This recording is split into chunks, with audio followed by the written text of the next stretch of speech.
post-apocalyptic games have been one of the most popular genres in gaming for some time now, and given the sheer number of releases that fit within the molds of this genre, there are bound to be a few bad apples here and there.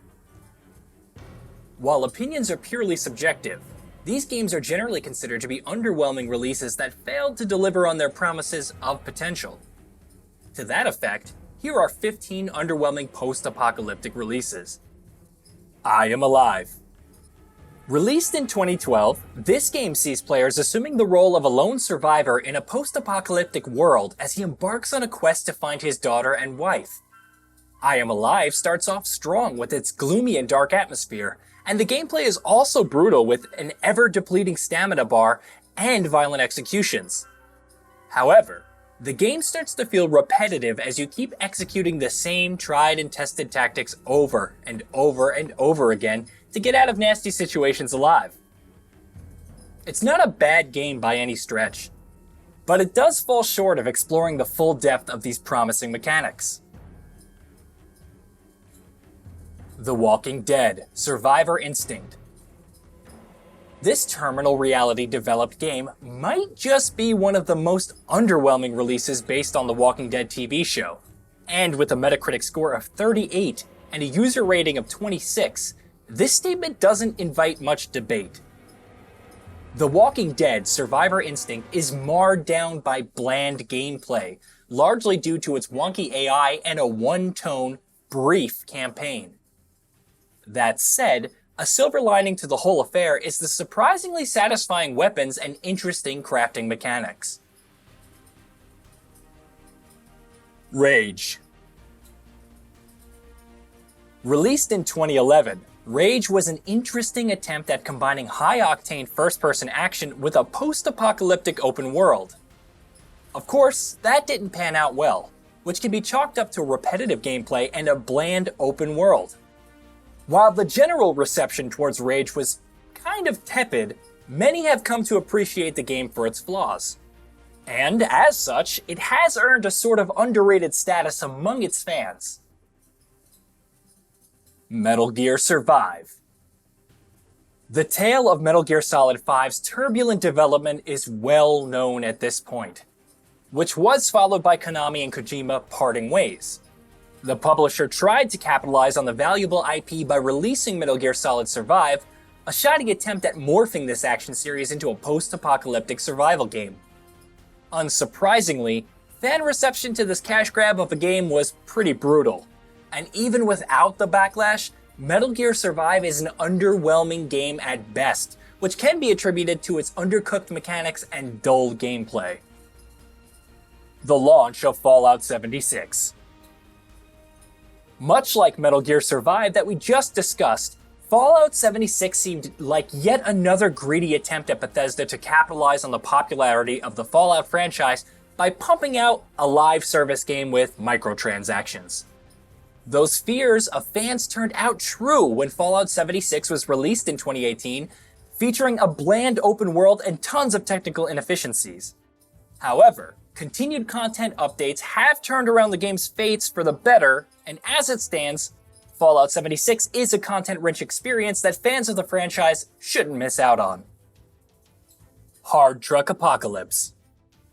Set in the year 223, since the Great Cataclysm occurred, Hard Truck Apocalypse sees players driving around trucks in a post-apocalyptic environment that's filled to the brim with mobsters and bandits. Released in 2005, Hard Truck Apocalypse was lambasted upon by critics and fans on account of its dull, diesel-punk visuals and mundane gameplay. Hard Truck Apocalypse currently stands at a rating of 45 on Metacritic. APOX. Developed by Blue Giant Interactive, this real-time strategy game is set in a post-apocalyptic environment.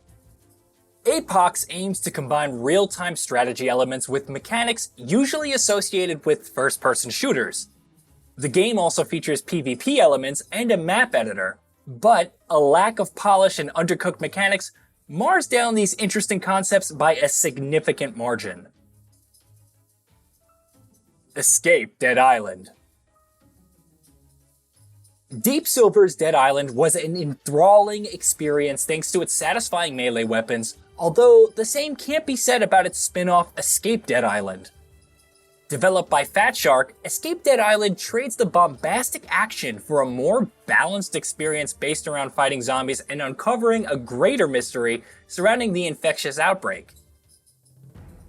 A very evident lack of polish pierced through every second of this game, which made fans and critics very unhappy with the spin-off. Days Gone. Set against the zombie-ridden Pacific Northwest, Days Gone put players in the shoes of Deacon St. John, a biker and outlaw who roams this land in search of bounties. Days Gone has some interesting concepts, such as the likes of freaker hordes, but they are held hostage by a decent chunk of the game, and players are forced to pursue uninteresting and stretched out quests and side content. It's not a bad game, but it does fail to hit the mark in certain aspects. Whether or not it deserves a sequel is another story for another time. Infestation Survivor Stories. A post-apocalyptic MMO with a non-linear open world and co-op play sounds fun, right? Well, that's what Infestation Survivor Stories was supposed to be.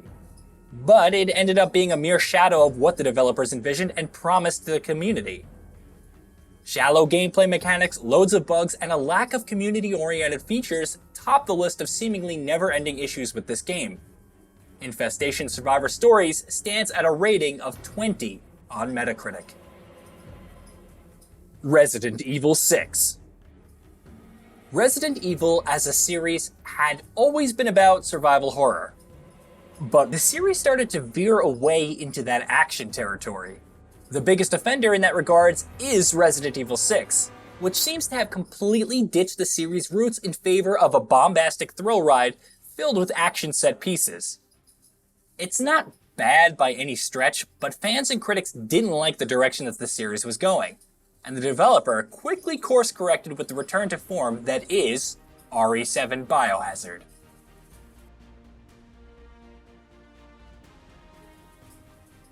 ELEX 2. Piranha Bytes ELEX was a decent RPG with some interesting concepts, and it seemed that a sequel could surely right those wrongs and turn the tides for this franchise. Sadly, ELEX 2 is mostly a retread of the first game with a few new bells and whistles.